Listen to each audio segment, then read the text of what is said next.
اعوذ باللہ من الشیطان الرجیم بسم اللہ الرحمن الرحیم۔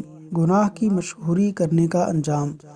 حضرت صلی اللہ علیہ وسلم نے فرمایا، میری تمام امت کو معاف کیا جائے گا سوائے گناہوں کو کھلم کھلا کرنے والوں کے، اور گناہوں کو کھلم کھلا کرنے میں یہ بھی شامل ہے کہ ایک شخص رات کو کوئی گناہ کا کام کرے اور اس کے باوجود کہ اللہ نے اس کے گناہ کو چھپا دیا ہے، مگر صبح ہونے پر وہ کہنے لگے کہ اے فلاں، میں نے کل رات فلاں فلاں برا کام کیا تھا، رات گزر گئی تھی اور اس کے رب نے اس کا گناہ چھپائے رکھا، لیکن جب صبح ہوئی تو وہ خود اللہ کے پردے کو کھولنے لگا۔ صحیح بخاری، حدیث نمبر 6069۔